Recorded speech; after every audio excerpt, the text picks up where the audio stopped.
Bonjour à toutes et à tous, et bienvenue dans ce nouveau podcast des Unes par Chloé Lune.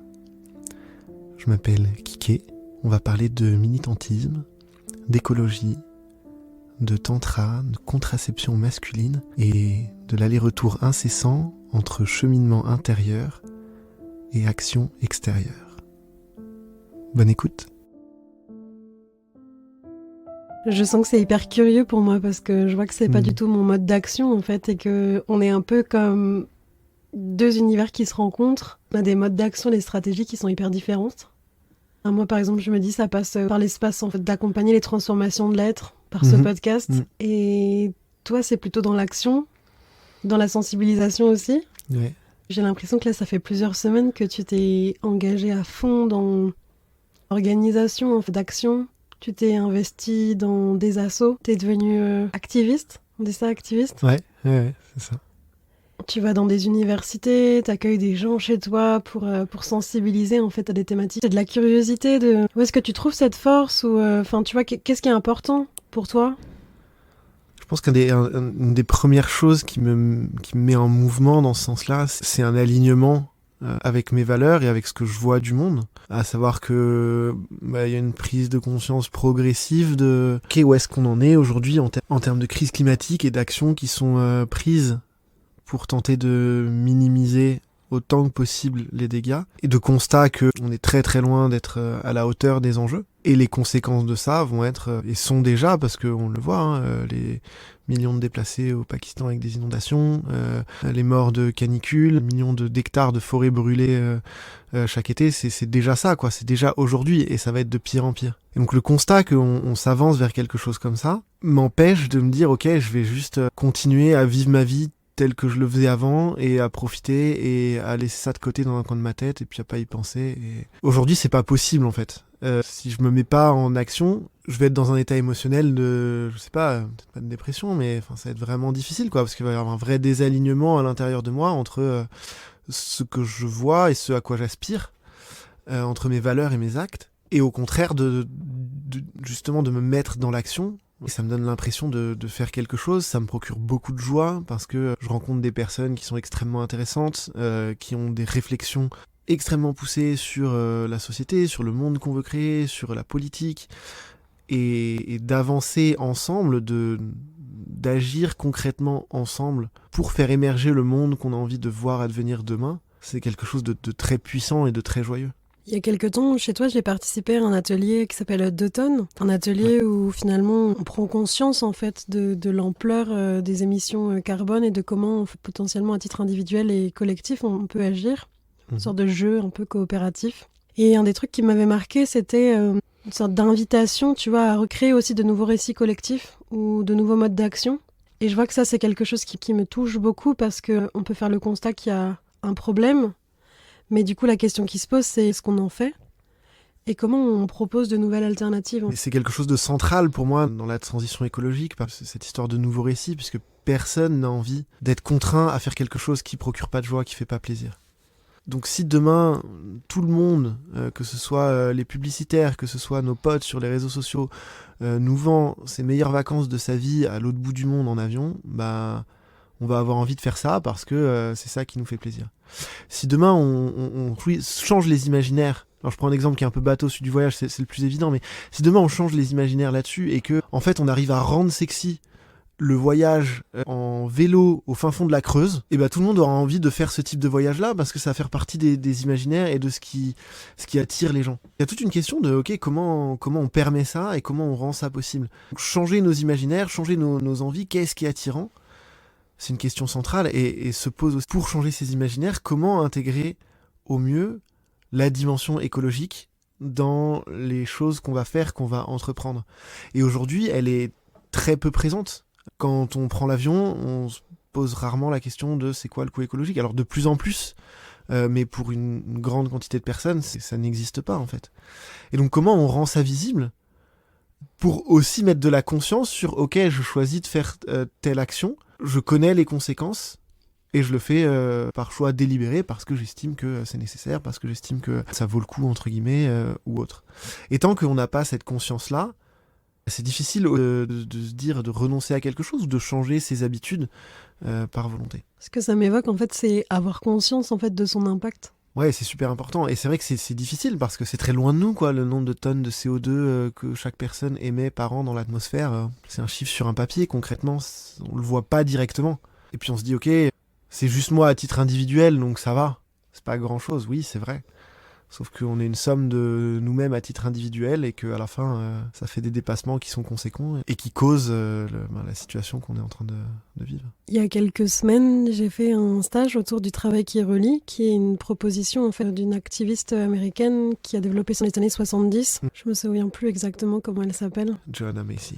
Qui est en fait une proposition en fait, de s'accompagner dans le changement de cap, une approche qui a été développée pour soutenir aussi ou prévenir finalement les burn-out militants et puis relier la mobilisation à un espace qui est joyeux, qui est intégré, qui est tranquille. Il y avait des propositions pendant le week-end qui étaient aussi d'inviter à voir comment est-ce que à plein d'endroits, à plein de moments dans la vie, je peux détourner le regard. Et qu'est-ce que ça me procure quand je regarde en face, ce qui peut être douloureux, attristant. Moi, ce que ça m'évoque, c'est finalement peut-être toutes les fois où on veut pas trop regarder, où ça nous apparaît tellement loin de nous, et ça nous touche pas. Et du coup, on peut pas se saisir, en fait. Et c'est super questionnant, et c'est pour ça que, ouais, je te dis, j'ai vraiment de la curiosité de ces stratégies que toi, t'as mis en place, et que tu mets en place avec d'autres personnes qui sont finalement... de ce que j'ai l'impression, des espaces de sensibilisation pour faire se rendre compte en fait. Ces espaces de sensibilisation, ils sont coexistants avec les espaces d'activisme et pour moi ils sont nécessaires aussi à différents niveaux parce qu'on va chercher à agir sur différents leviers et c'est des choses vraiment très différentes, à savoir que la majorité des actions de résistance civile non violente qu'on peut mener, elles n'ont pas pour objectif de faire de la sensibilisation ou très peu. C'est pas l'espace, c'est pas là que les gens vont se dire « Ah ouais, ok, ils ont raison en fait ». Non. Peut-être que ça va choquer, peut-être que des gens vont être d'accord avec nous, ça va sûrement polariser des personnes, polariser l'opinion publique, et à la limite, c'est un de nos objectifs, que ce soit en accord avec nous ou contre nous en fait. Faire sortir toutes ces personnes qui sont un peu dans le ventre mou, qui prennent pas trop position, c'est super important. Parce que c'est ça qui va nous permettre de bouger. Ça a comme objectif d'interpeller les politiques, ça a pour objectif de mettre certains sujets dans le débat public, ça a pour objectif de mettre la justice face à sa responsabilité aussi. Mais c'est pas trop le lieu à ce moment-là de faire de la sensibilisation et d'essayer de convaincre les gens. Et c'est pour ça qu'il y a d'autres espaces pour ça, comme des ateliers d'automne que tu mentionnais tout à l'heure, les fresques du climat, les fresques de la biodiversité. Enfin, il y a tout un tas d'ateliers, de conférences, de sites internet, de blogs, de podcasts qui parlent de ces sujets-là et qui, eux, expliquent et font de la sensibilisation pour amener cette prise de conscience aux gens, justement. Ok, tu sais, en fait, quand je parlais de sensibilisation, pour moi, je parlais aussi de cette démarche activiste. Et en fait, toi, t'es en train de me dire que c'est pas du tout ça. Que c'est juste un peu pour faire réagir, quoi. Il peut y avoir un effet de bord de sensibilisation, mais généralement c'est pas ça, parce que dans les lieux d'activisme on donne pas de l'information concrète, on fait pas vraiment de la sensibilisation, on n'apporte pas du savoir aux gens pour qu'ils puissent avoir connaissance de ce qui se passe. On est dans nous on en a connaissance et on n'est pas d'accord avec ce qui se passe et il faut que ça change vite, et donc qu'est-ce qu'on peut faire pour faire changer les choses? Donc ça va de pair avec des espaces de sensibilisation, mais c'est pas, je pense que pour moi c'est pas ces espaces-là qui sensibilise les gens.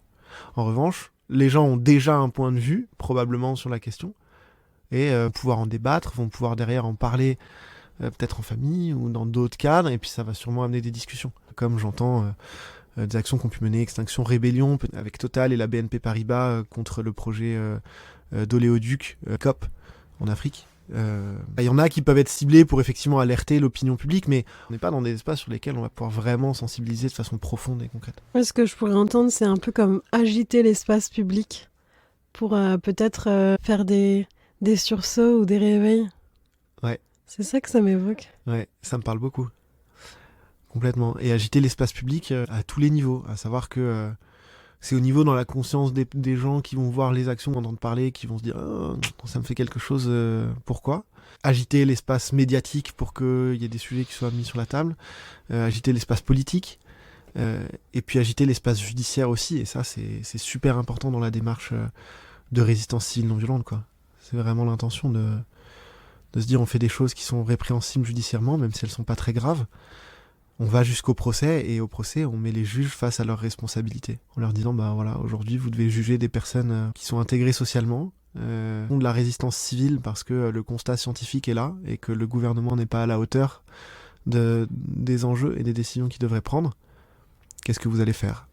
Est-ce que vous décidez de condamner des citoyens et des citoyennes qui agissent, qui résistent pour essayer de garantir des conditions de vie décentes, ou est-ce que vous allez les condamner ? Tu sais, dans ma conception, et on en parle souvent parce qu'on a un projet commun ensemble d'association, Kiké. Ouais. On incarne tous plus ou moins des rôles à plein de moments différents. Il y a des rôles qui sont plus confortables, d'autres qui sont beaucoup plus inconfortables. Je me dis souvent que dans une dynamique de groupe, il y a un fusible. Enfin, tu sais, il y en a un en fait qui va... Je sais pas, il y a un truc qui va bousculer en fait pour que le groupe se rende compte. Et je crois que je l'avais jamais considéré avant ce podcast parce que j'avoue, moi j'ai un endroit super jugeant en fait. De genre, ouais mais non les gars, l'action c'est pas comme ça quoi. Et en fait je me dis, ben si, ça peut aussi être comme ça. Il peut aussi y avoir un espace poétique, artistique, il peut y avoir des espaces de sensibilisation, il peut y avoir... du soin, mais parfois en fait j'ai l'impression que j'ai du mal à comprendre notre coexistence parce que je juge un espace qui est violent et que moi je me considère dans le clan de la douceur, tu vois. Et en même temps je me dis, mais tous ces contraires ils ont besoin de coexister parce que dans la nature c'est que ça, tu vois, il y a toujours la lune et le soleil, c'est des espaces qui sont différents et j'en prends conscience en prenant le temps de discuter avec toi pour la première fois sans doute de cette thématique-là. Effectivement, c'est des espaces qui sont totalement différents et pour moi, si on veut arriver à aller vers ce monde qu'on veut voir advenir, il faut agir à tous les niveaux en fait. Même si on est dans l'action non violente, et d'utiliser le mot violent, et c'est vrai que je rentre un peu en résistance par rapport à ça parce qu'on est profondément non violent. On fait des choses qui peuvent être choquantes, on fait des choses qui peuvent perturber les gens, mais c'est pas violent.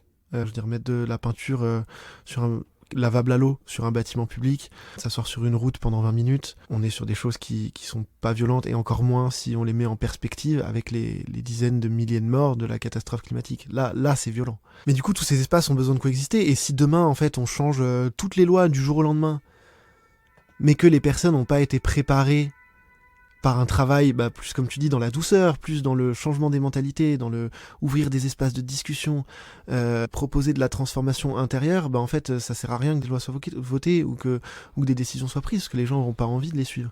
Oui, peut-être même ils seront pas prêts, en fait. C'est que ce que je perçois là, c'est que, comme tu dis, il y a besoin d'agir à tous les endroits. C'est vrai que le mot violent était certainement pas approprié. Peut-être ce que je voulais dire, c'est aussi l'endroit d'avoir une action extérieure et l'endroit d'avoir aussi une action intérieure, en fait. De genre, s'accompagner au changement, c'est aussi accompagner le deuil, c'est accompagner le détachement, c'est accompagner la mort. Et du coup, c'est se préparer aussi à quelque chose qui va profondément modifier, en fait, notre façon d'être jusque-là. Il y a besoin de cette double existence, de... quelque chose qui se passe à l'extérieur, qui rend visible, qui permet aussi de conscientiser, le mot, tu l'as dit. Je me rends compte que, pour moi, cet engagement militant, il est arrivé à peu près en même temps, peu de choses près, qu'un travail sur mon écologie intérieure, avec la découverte des espaces sexpositifs, des espaces de tantra, avec une certaine question sur les oppressions systémiques, le féminisme, beaucoup de travail, d'informations que j'ai fait là-dessus, d'implication, du chemin qui m'a permis d'avancer et de me dire, ok, comment j'ai envie d'être à l'intérieur de moi, comment j'ai envie d'être en relation avec les personnes qui m'entourent. À un moment où je me suis dit, ok, ça a fait dissonance parce que j'essaye d'avoir une certaine harmonie avec les humains, les humaines qui m'entourent et avec moi-même, et en même temps je me sens pas en harmonie avec le vivant en général et avec l'écosystème dans lequel j'évolue, parce que je peux avoir des comportements qui sont problématiques et parce que j'ai conscience de ce qui est en train de se jouer. Pour moi c'était super important d'aligner ça en fait, de me dire je peux pas juste me concentrer sur moi, sur mon écologie intérieure, sans mettre de l'énergie aussi sur l'écologie extérieure. Ce que tu me disais quand on préparait ce podcast, c'est que tu avais super envie d'aborder cette thématique du méditant militant. Ouais. J'aime bien ce nom d'ailleurs. Ce que tu me dis, ça fait un écho à ce rassemblement en fait, de ces espaces intérieurs en fait, qui prennent le temps, qui cultivent aussi cette présence, cette conscience, cette gratitude par rapport à cette terre qu'on habite, qui est notre maison. Ce militant qui est celui qui va prendre des actions en fait. Et bon, c'est une analogie, mais vraiment ça m'évoque un espace qui est comme à l'écoute Et aussi de cette autre part qui a besoin de coexister, qui tranche, qui agit, qui est dans sa verticalité. Ça t'évoque quoi? Pour moi, c'est une dualité qu'il faut entretenir, en fait, parce que on peut pas être en permanence dans l'action, on s'essouffle. Être en permanence dans son intérieur et dans son développement personnel et dans soi-même, c'est important et on fait du chemin, mais en même temps, j'ai l'impression qu'il y a un endroit où peut-être un peu d'égoïsme, où il y a un endroit où c'est bien, on change soi-même intérieurement, mais concrètement, comment ça se manifeste pour le monde? Entretenir ces deux parties, de faire des allers-retours, de pouvoir venir se ressourcer, apprendre en soi, et puis de se servir de ça pour aller militer, apporter des choses à l'extérieur, essayer d'agir concrètement, et puis revenir. Enfin, faire des allers-retours, pour moi, c'est quelque chose qui me permet de tenir, à la fois de m'enrichir intérieurement, à la fois d'agir concrètement sur l'extérieur. Je pense que c'est capital de faire ça, parce que agir sans réflexion et sans prendre soin de soi, on va s'épuiser à donner des coups dans l'eau. Tu te crames. Ouais. Bah, tu vois, t'as nommé l'eau et moi, quand tu parles, ça m'évoque vraiment la coexistence des éléments à l'intérieur de nous. Ouais. Tu sais, à la fois avec le feu et l'eau, enfin, tu vois, le feu, il va... Quand il est cultivé, quand il est soutenu, quand il est choyé, c'est un moteur de créativité incroyable et un moteur d'action merveilleux, en fait, et c'est très éclairant. Et en même temps, le feu, dans sa polarité, il vient brûler, il vient cramer, il vient détruire, il vient complètement assécher. Et à l'inverse, ben l'eau, enfin tu vois, elle va soutenir, elle va accompagner, elle va fluidifier, elle va restaurer et choyer. En même temps, bah, elle peut aussi faire des inondations, avoir ce truc un peu, tu sais, marécageux et boueux. C'est trop marrant parce que vraiment, j'avais jamais vu ça comme ça. Et merci, franchement, Kiki, d'être face à moi là. Mais c'est la coexistence du soleil et de l'eau. On est clairement dans cette idée de yin et de yang et ces deux parties à l'intérieur qui, à certains moments, vont prendre plus de place l'une que l'autre, et puis après ça va changer, mais il y a besoin des deux, et il y a besoin d'aller dans ces deux espaces pour pouvoir avancer en harmonie. Parfois, j'ai l'impression qu'il y a une sorte de vision qui émerge autour de la colère et des militants, et c'est souvent une phrase que j'entends, ouais, les militants, ils sont vachement dans leur colère, en fait, et cette colère, ou cette rage, ou cet espace peut-être de dégoût. C'est un moteur extrêmement puissant qu'il faut écouter. Ce que je trouve intéressant, c'est de se poser la question de d'où elle vient, la colère. C'est quoi le point de départ de la colère? Moi, personnellement, le point de départ de ma colère, c'est l'amour. C'est l'amour des gens qui m'entourent, c'est l'amour du vivant, c'est l'amour de la planète sur laquelle on vit, et c'est le fait de voir qu'on est en train de tout foutre en l'air, quoi. Ça m'énerve que je cherche à défendre en faisant des actions comme ça. C'est un élan d'amour pour sauver ce que j'aime. C'est vraiment ça. Mais oui, ça crée de la colère de voir que ça bouge pas, qu'il y a des gens qui agissent contre. J'ai envie qu'on aborde l'espace aussi on va dire, de l'écologie intérieure. J'aimerais trop qu'on parle de notre projet aux assos. Je sais qu'il y a quelque chose qui est super important pour toi et qui, je pense, nous touche beaucoup. C'est parfois, on peut se dire, mais ok, je fais ce constat qu'il y a un truc là qui dissonne dans ma vie. Je sens que j'ai envie de changer des choses, mais par où je commence? J'ai l'impression sur ce point-là, en tout cas, on s'accorde à poser que s'il y a peut-être quelque chose par lequel on peut commencer, c'est de questionner en fait nos modèles relationnels. Ben, déjà de nous à nous-mêmes, mais de nous avec les autres. C'est un point qui nous rassemble, puisque en fait, on agit au sein de cette association qui s'appelle The Nest à Paris, qui organise des espaces de rencontres pour les jeunes adultes. Pour moi, c'est clairement un espace de déconditionnement, mais aussi un espace d'apprentissage par rapport à nos interactions, sortir de nos automatismes, par rapport au regard, par rapport aux mots, par rapport à la posture.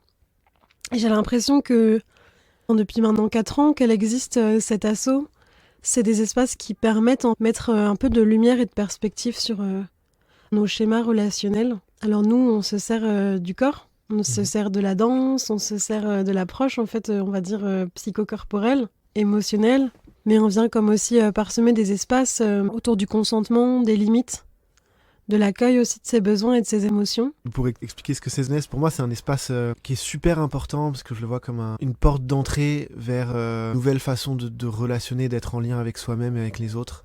Et c'est une première porte qui peut en ouvrir plein sur les relations amoureuses, sur la sexualité, sur la spiritualité, sur tout ça.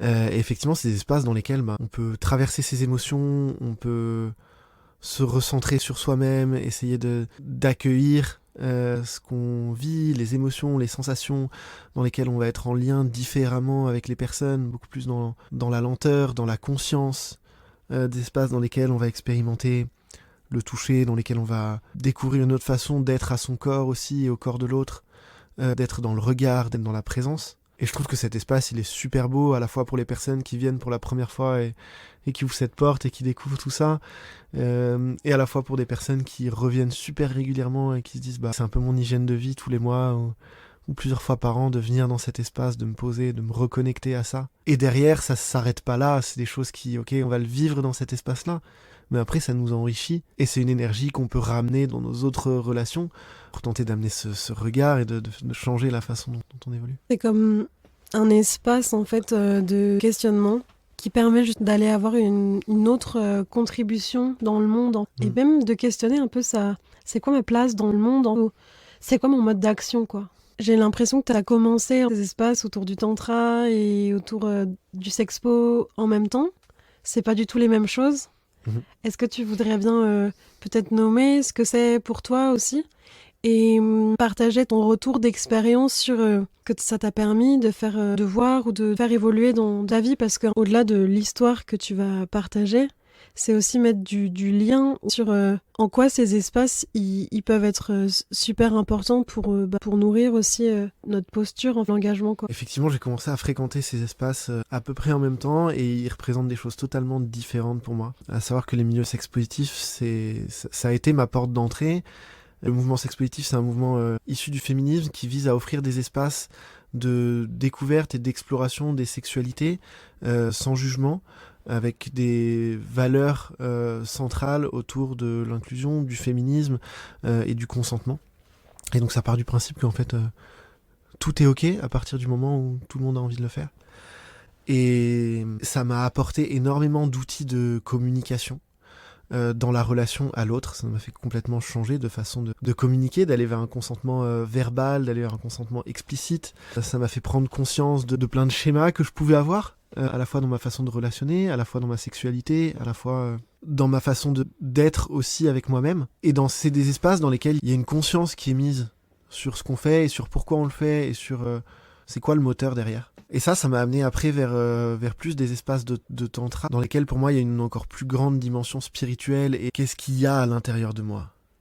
C'est quoi la force, c'est quoi qui me met en mouvement, c'est quoi les émotions qui me traversent, c'est là je me sens mal à l'aise, pourquoi, là c'est joyeux, ok, qu'est-ce qui fait ça, comment je peux cultiver ça, comment je peux cultiver cette présence à moi-même et cette présence à l'autre pour être vraiment dans l'instant. C'est aussi un chemin qui est super riche et sur lequel je continue d'apprendre tous les jours, mais de comment on fait pour prendre soin des personnes qui peuvent nous entourer, des personnes avec qui on peut être en relation, en même temps pour conserver une liberté, mais pas une liberté à tout prix, pas une liberté au détriment du respect des personnes avec qui on est en lien. Et de soi-même. Ouais, évidemment.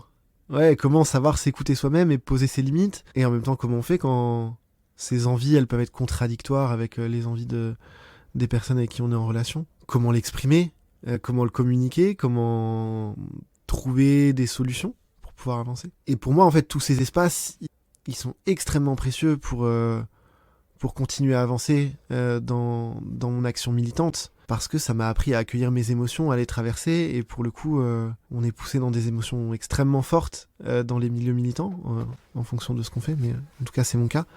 Et c'est une hygiène de pouvoir les accueillir, les accepter, de pouvoir les communiquer aussi, d'apprendre à parler et à sortir ses émotions, ce qui n'est pas du tout naturel quand on a été éduqué en tant qu'homme dans la société d'aujourd'hui. Ouais, c'est là où je fais encore plus de liens, tu vois, de coexistence et même de nécessité. Ce que j'entends, c'est que c'est vraiment des espaces d'apprentissage, quand on a été élevé femme, de surprésence des émotions, de cultiver aussi notre valeur autour de la qualité relationnelle. On arrive aussi dans ces espaces avec des enjeux qui sont différents. Peut-être pour certains, justement, de réapprendre aussi à poser des limites, à sortir en fait de cet espace où on est là, on prend soin, on regarde, on écoute. Un peu dans ce truc, tu sais, de toujours chez l'autre, quoi. Ouais. Et à côté de comment je peux m'ouvrir aussi à cette sensibilité, à arrêter de penser que, en fait, être authentique ou, comme on l'appelle, vulnérable, et c'est un truc de merde, quoi.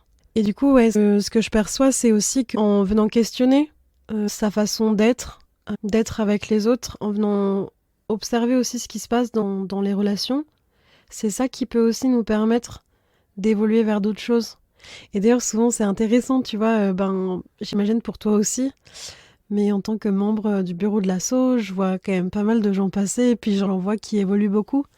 Et c'est C'est trop intéressant de voir, tu sais, la première fois où les gens ils viennent dans cet espace et de voir comment la vie elle bouge, tu vois, quelques mois plus tard, ou Mais comment ça peut aussi générer des prises de conscience qui font bouger des lignes en fait et qui viennent aussi, j'ai même envie de dire, raviver ou stimuler cette énergie vitale, parce que pour moi, ces espaces-là, ils viennent soutenir ces énergies qui pouvaient être stagnantes ou un peu latentes pour plein de raisons différentes. Mais souvent, en fait, on est beaucoup à avoir peur d'être en vie, tu vois, mm, à pas oser, à rester assez contenu.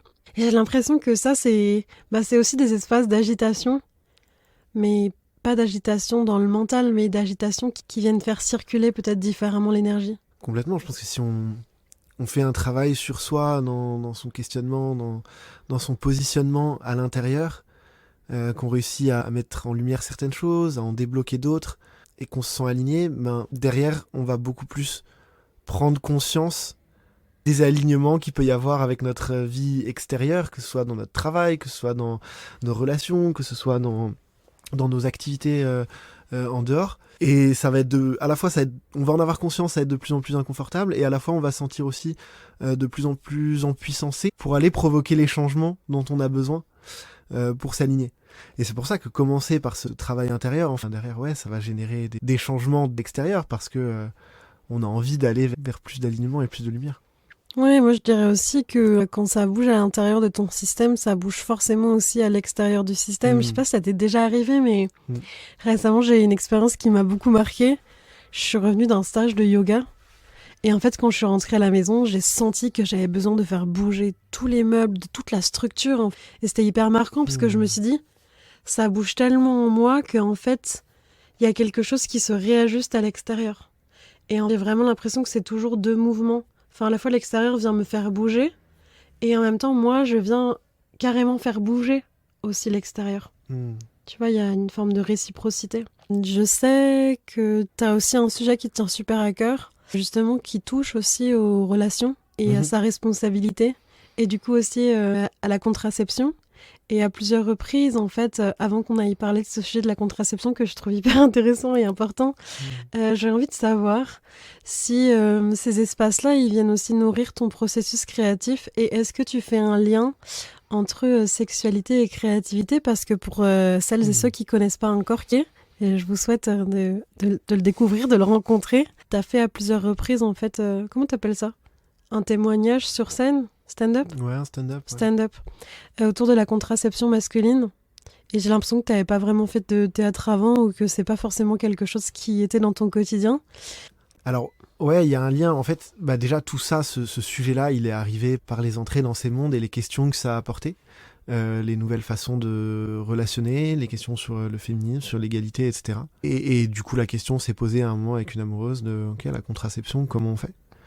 À ce moment-là, c'était super juste et joyeux pour moi de dire, bah non, mais il y a autre chose qui existe, on se renseigne et puis on va faire autrement. Il y a d'autres méthodes qui existent effectivement, que les méthodes dont on nous parle tout le temps, la pilule, le stérilet, la capote, qui sont moins connues et qui pourtant fonctionnent. Et donc en fait, ça a commencé par être un chemin intérieur de je me renseigne, j'apprends, je discute avec des gens, je teste, je suis ok avec ça, etc. Et c'est un peu pareil en fait. Une fois que j'avais fait ce chemin intérieur, il y a eu cette envie de dire, bah ok, moi je suis convaincu de ce truc-là. On n'en parle clairement pas assez dans la société, les gens sont pas au courant que ça existe. La méthode de contraception thermique, qui fonctionne avec un anneau qui se met autour de la verge, qui fait remonter les testicules contre le corps, qui du coup les maintient à une température trop haute pour pouvoir créer des spermatozoïdes. C'est aussi simple que ça, c'est une méthode réversible, non invasive, non douloureuse, sans effet secondaire, écologique, bref, il y a tous les avantages. Et donc j'étais là avec ça, avec ok, moi j'ai fait ça, j'ai fait ce chemin, et je suis là, et je suis convaincu de ce truc, et j'ai pas envie de le garder pour moi, j'ai envie de pouvoir diffuser le mot, et c'est encore ce chemin entre ok, cette écologie intérieure, elle va me mettre en action pour derrière avoir un impact concret sur l'extérieur autour de moi. Donc bah, je fréquentais un cabaret qui s'appelle Histoire de cul, organisé par l'asso Les Chahuteuses, qui organise des cabarets tous les 2 mois où n'importe qui peut monter sur scène pour partager une expérience en lien plus ou moins direct avec la sexualité. Et ça se passe à Paris, à la Bellevilloise? Exactement. Et j'adore cet endroit-là, et je me suis dit ok, ben je sens que là j'ai une expérience, j'ai des choses à raconter et je peux avoir quelque chose à apporter. Et donc je me suis motivé à écrire un stand-up de 15 minutes à peu près, sur cette expérience-là, sur ce que j'ai vécu, sur comment je l'ai vécu, sur le principe de ce moyen de contraception, dans le but de pouvoir le diffuser et en parler. J'avais déjà fait du théâtre quand j'étais jeune, mais j'avais jamais vraiment écrit de choses comme ça. Et donc oui, là, ça a clairement nourri mon processus créatif, de me dire, c'était cette envie de passer à l'action à l'extérieur, et comment je peux le faire via une démarche artistique et en écrivant quelque chose comme ça. Et ça s'est super bien passé, j'ai pris beaucoup de plaisir à écrire ça. J'ai eu des bons retours sur ce sketch, du coup depuis je le joue régulièrement dans des festivals. Comme il a été filmé, il est aussi visionnable sur YouTube, et il y a des passages du sketch qui ont été repris dans un documentaire qui a été fait sur la contraception masculine qui s'appelle Mind Your Sperm. Je suis super fier de ça, en fait, de me dire que je peux contribuer à mon échelle, et c'est, encore une fois, c'est un pas, aussi petit soit-il, vers le monde d'après que j'ai envie de voir venir, quoi. Je me sens touchée, Kiké, parce que je prends conscience que ça fait des mois qu'on se côtoie, qu'on se rencontre, qu'on mène de front un travail associatif. Et en fait, j'ai l'impression que, d'une certaine façon, j'avais jamais pris le temps de t'écouter, de te rencontrer, et ça m'émeut beaucoup, et ça fait vraiment du lien aussi sur l'importance que ça a pour moi. Et tu vois, typiquement, moi, mon action dans le monde, on pourrait dire qu'elle passe aussi par les podcasts. De prendre le temps d'écouter les histoires et de les récits, parce que du coup, il ne s'agit pas que de les créer, même si c'est super important qu'ils existent, mais c'est du coup, comment est-ce qu'on les rend digestes aussi, et comment est-ce qu'on les rend accessibles. Et ouais, ça met de la lumière sur toutes les fois dans ma vie où je passe un peu à côté des gens, même si en fait je les vois tout le temps. Tu vois ce truc-là, Kiké ? Complètement, ouais. En fait, je me dis, c'est fou parce que... Et j'ai l'impression que c'est très visible pour moi parce que là, on est à Paris. Et moi, j'ai fait la démarche de partir de la ville. Et du coup, quand je reviens, j'ai comme des prises de conscience. Et je me dis, c'est fou parce que dans les villes, et même dans des projets, tu vois, où on est aussi en lien et proximal, parce que clairement, il n'y a pas une semaine qu'on passe sans se parler. Il y a plein d'espaces, il y a plein d'endroits où en fait, on se voit, on se rencontre, mais on se connaît pas. Comment est-ce qu'aussi dans ces démarches engagées, militantes, qui ont envie de contribuer, comment on cultive aussi cette paix, ce vivre ensemble ? La déconstruction des jugements, elle passe par la connaissance de l'autre, de notre environnement. J'ai la croyance que fondamentalement, quand on connaît profondément une personne, c'est super difficile d'être dans le jugement. Ça me touche.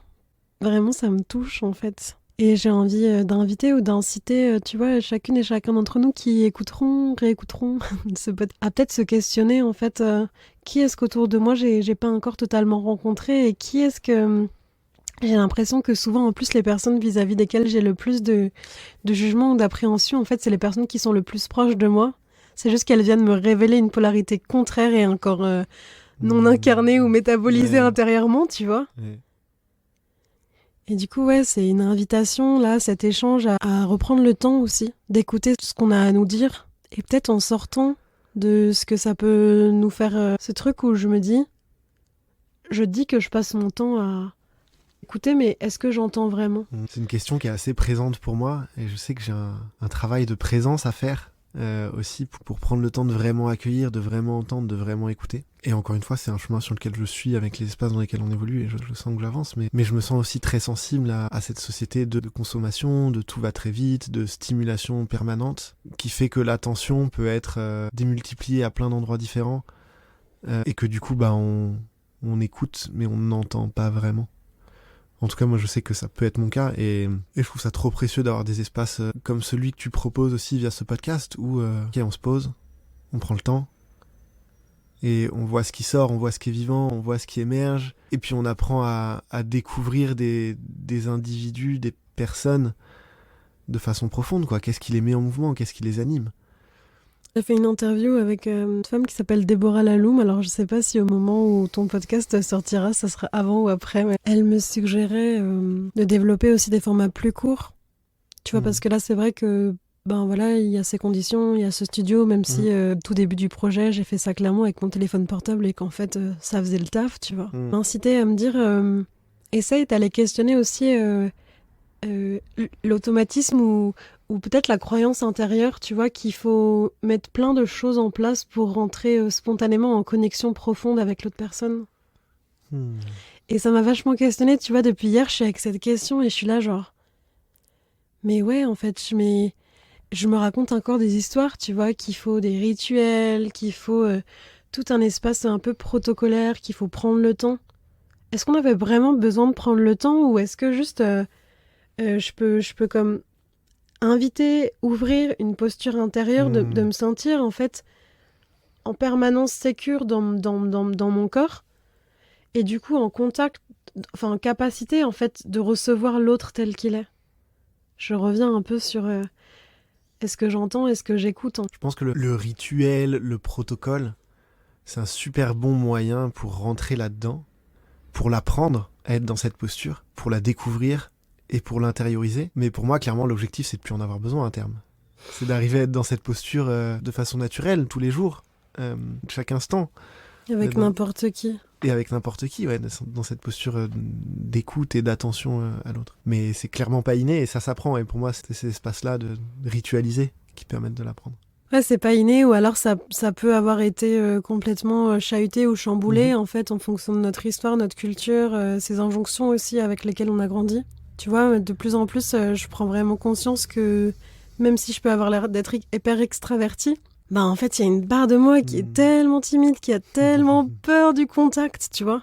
Ouais. Effectivement, j'entends que une des propositions, ça pourrait aussi être de comment je peux faire sans tout ça et juste être connecté et relié à qui je suis et à l'autre, à chaque instant, sans être là à lui projeter des choses qui lui appartiennent pas, à le juger, à me sentir séparée. Il y a quelque chose que tu as envie de partager pour clôturer cet épisode, Kiké? Je pense que moi j'ai vraiment envie de mettre en lumière cette dualité entre son action intérieure et l'action extérieure qu'on a pour le monde. Et c'est des allers-retours incessants qui nous permettent de nous aligner avec nous-mêmes et de contribuer pleinement dans notre toute-puissance au monde de demain que on a envie de faire naître aujourd'hui. Merci Kiké.